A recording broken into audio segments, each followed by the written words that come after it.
Hey everyone, hope everyone is doing well. So in this video here, it might be a very short video. It's just a little bit of update for my channel. It's concerning Arlechinno as well. You see, lately there has been a lot of changes with her kit and I haven't covered anything about it.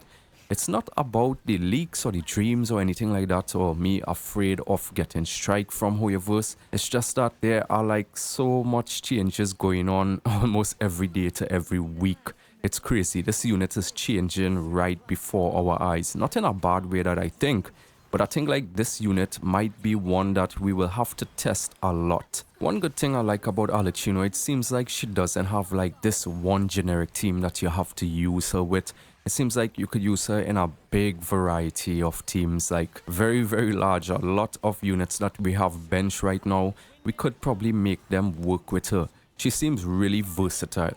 Now, with the power level, I don't really want to talk about this as much as how much the numbers that majority of these theory crafters are giving out. I just want to just take a little step back from it because I realize that unless you actually test a character and have first-hand experience, then you will know how good a unit is.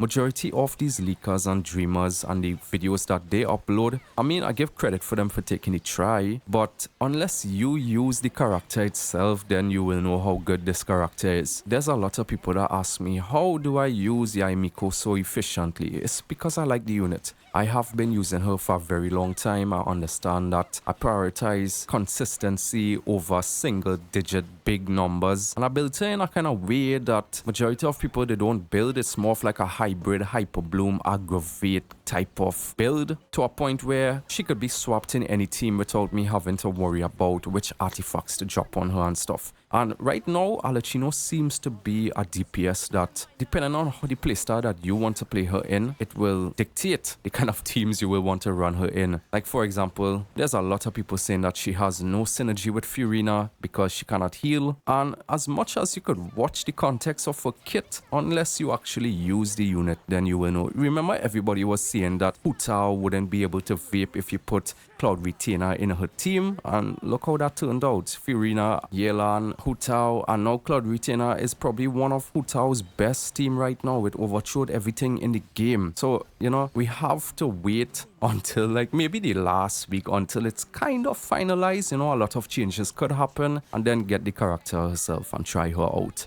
I could be dropping a video every day about Arlechinno with the amount of changes she has right now, but I just don't want to. I don't want to get myself trapped in this and have to constantly worry about this about the character or that about the character. I just want to wait until her kit is probably finalized, like maybe the last week, and drop my thoughts on it. This unit seems to be, in my opinion, like one of the most complicated units right now, and that's like just watching it in paper. Until I get first-hand experience, I know it's going to be very, very simple. And I mean, I haven't really been looking at her kit that much, so that's why I kind of find it a little bit complicated, but I like that kind of mysterious behind it. I like the fact that this is the first time that I'm not really looking too much into leaks about the unit. I have seen the animations, they are crazy. I know like the basics about her kit, but I think like I just want to wait until the day that I get her and just be overwhelmed by her performance, even if she doesn't live up to the hype, which I really doubt. I feel like she's going to be insanely good. I just want to feel like I figured out something, and I know that there will be a lot of people will be dropping, Arlechinno and Furina is something, Arlechinno and double this, Arlechinno and overload, but I really just waiting for when I actually like just be completely overjoyed by knowing how good this unit is. And I'm gonna be pumping out a lot of content, even though people have already theory crafted, because just looking at Genshin right now, like the 4.5 patch dropped and I barely go on this game. It's like there's nothing, and I feel like if I start covering a lot of Arlechinno things now, that the day that when she does drop, I'm just going to enjoy her for the first few days. And that's why I'm taking a kind of a setback with her kit. Maybe now I kind of understand why Hoyoverse doesn't really like that much leaks. But then again, bro, you think that there's no reason why 4.5 is this dry? It's because Acheron and Honkai Star Rail is going to pop off right now. There's always a reason why the banners in one game kind of sucks and then the next one is like so damn high. It's business. They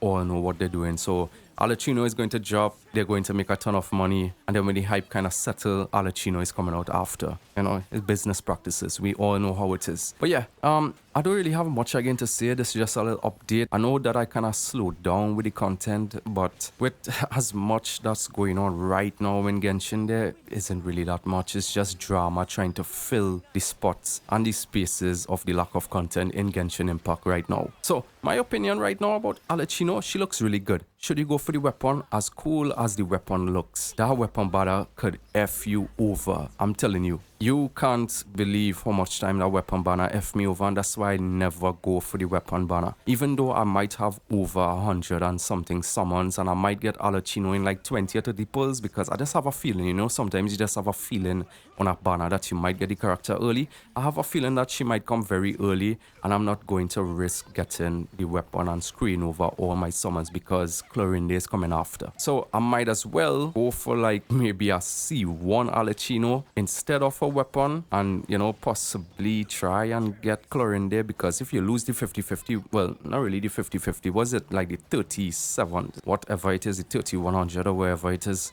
with the weapon banner, most likely the majority of your other summons that you're going to farm for that patch, you're going to be persuaded to pull on the weapon banner. And what if you do hit pity again and then you lose again? It happened to me a ton. I'd rather get more characters and maybe a constellation to benefit her kit than getting F'd over and getting the same standard banner weapons that I already have. But yeah, that's just, did I ramble a little bit too much and make the video long? So today is Acheron's day. Best of luck to everybody who is pulling on her banner. I might be streaming. I might have about 65 summons when she drops, and I'm on 50-50, so I'm not really too sure if I will get her, but I might stream a little bit. You could check me out in the Discord. I might be on tonight. I've just been having so much sleep problems, so I might be on tonight pulling on Acheron banner and getting F'd over. But yeah, if you thought some what you think about Arlecchino, hit a like and subscribe if you enjoyed this video, and I'll see you guys in the next one. Take care. In my sight, landing nowhere within sight. Had to take her with me. She was tasty to my sight, so I had to